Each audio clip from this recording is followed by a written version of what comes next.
सोनामुखी, हरड़, मुलेठी जैसी अनेक जड़ी बूटियां और हजारों वर्षों का प्राचीन आयुर्वेदिक ज्ञान इस एक बोतल में समाया हुआ है। कायम टैबलेट, आपकी खुशियों का साथी।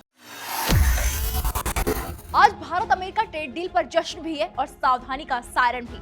जश्न इसलिए क्योंकि ट्रंप प्रशासन ने भारत पर लगाया गया 25% पेनल्टी टैरिफ हटा लिया, और सायरन इसलिए क्योंकि साथ में ये चेतावनी भी जोड़ दी गई है, रूस से तेल लिया तो टैरिफ फिर से लगेगा। यानी राहत स्थायी नहीं, राहत सशर्त है। लेकिन बड़ा सवाल ये नहीं है कि वॉशिंगटन में क्या लिखा गया है, बड़ा सवाल ये है कि दिल्ली, मुंबई, लुधियाना और कोयम्बटूर में आम आदमी की जेब पर इसका असर क्या पड़ेगा। तो आज की इस रिपोर्ट में हम आपको बताएंगे कि क्या सस्ता होगा और क्या महंगा होगा, किसे फायदा होगा और किसे झटका लगेगा। दरअसल भारत और अमेरिका के बीच हुए इस अंतरिम व्यापार समझौते को सरकार ऐतिहासिक बता रही है, लेकिन ये समझौता सिर्फ कूटनीति नहीं, ये घर की रसोई, फैक्ट्री और ऑर्डर और नौकरी के बाजार से जुड़ा फैसला है। सबसे पहले बात करेंगे क्या क्या चीजें सस्ती होंगी। अमेरिका से आने वाले जिन उत्पादों पर अब इंपोर्ट ड्यूटी नहीं लगेगी उनमें शामिल है मशीनरी और हाईटेक इलेक्ट्रॉनिक्स, सेब, ड्राई फ्रूट्स और कुछ अन्य फल, सोयाबीन तेल, अमेरिकी शराब।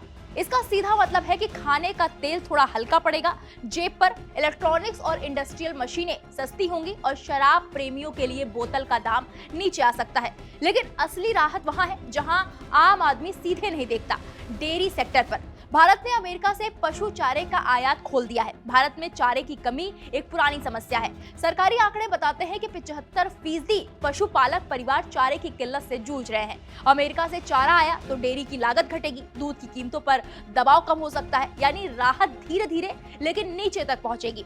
अब बात उस हिस्से की जहां तस्वीर इतनी चमकदार नहीं है, यानी कि अब क्या महंगा होगा। भारत अगले 5 सालों में अमेरिका से $500 अरब का सामान खरीदेगा। ऊर्जा उत्पाद, विमान, उनके पुर्जे, तकनीक और कोकिंग कोल।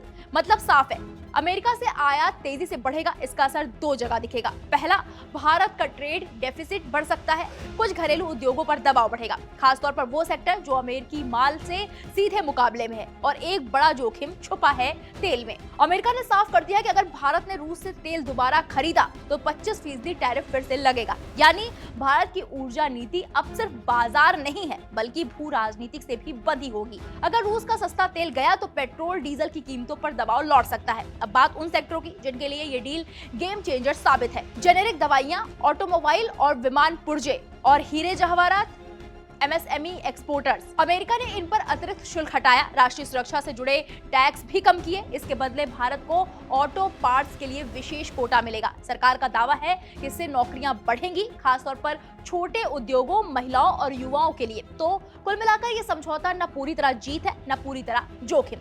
ये एक कैलकुलेटेड डील है जहां फायदा भी है और शर्तों की तलवार भी। भारत अमेरिका ट्रेड डील का मतलब ये नहीं है कि सब कुछ सस्ता हो जाएगा, मतलब ये भी नहीं है कि नुकसान ही नुकसान है। मतलब बस इतना है, अब भारत की अर्थव्यवस्था सिर्फ बाजार से नहीं, वैश्विक राजनीति से भी कीमत चुकाएगी। आज राहत है, लेकिन तेल की एक डील और टैरिफ फिर लौट सकता है। यानी सवाल ये नहीं है कि डील हुई या नहीं, सवाल ये है कि इस डील की कीमत कौन और कब चुकाएगा। फिलहाल इस मामले पर आपकी क्या राय है, हमें कमेंट बॉक्स में जाकर जरूर बताइएगा।